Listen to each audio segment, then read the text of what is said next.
ஹே Ravana families, இப்போ நம்ம எங்கே போகிறோம்னா கும்பகோணத்தில் இருக்கிற வாழ்க்கைன்ற ஊருக்கு.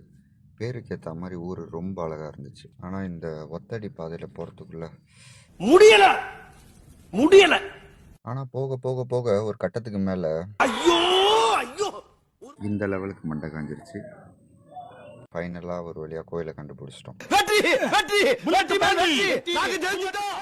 வந்தவொடனே கோயில் காவலருக்கு ஒரு சல்யூட் போட்டு நேராக கோயிலுக்குள்ளே போக ஆரம்பிச்சிட்டோம். வயலுக்கு நடுவில் ரொம்ப அமைதியான ஒரு கோயிலாக இருந்துச்சு. உள்ள ஐயர் பூஜை ஜாமான்லாம் ரெடி பண்ணியிருந்தாரு. வெளியே கஸ்டமர் பொங்கல் வைக்க ஆரம்பிச்சிட்டாங்க.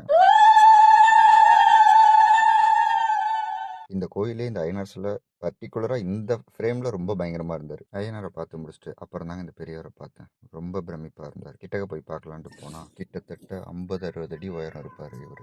அடேங்கப்பா! அந்த ஊர் பெரியவங்கள்ட்ட கேட்டால் அவங்களுக்கே இவர் மூதாதையர்னு சொல்கிறாங்க.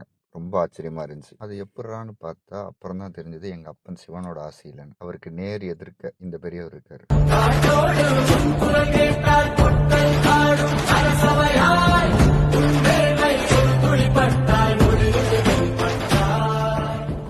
இந்த காட்சிக்கு இந்த வரிகள் அருமையா பொருந்திருக்குன்னு கூட சொல்லலாம். ஓகே ராவணா ஃபேமிலிஸ், என் வாழ்க்கையில் இவ்வளோ பெரிய பனைமரத்தை நான் பார்த்ததே கிடையாது. நீங்கள் பார்த்துருந்தீங்கன்னா கமெண்ட் செக்ஷனில் சொல்லுங்கள். இதோட இந்த ட்ரிப்பை முடிச்சுட்டு நம்ம கிளம்பிட்டோம். இந்த மாதிரி வித்தியாசமான இடம் இருந்தால் வீடியோவை எடுத்துகிட்டு வர முயற்சி பண்ணுறேன். தேங்க்யூ ஃபார் வாட்சிங். நன்றிகள் பல.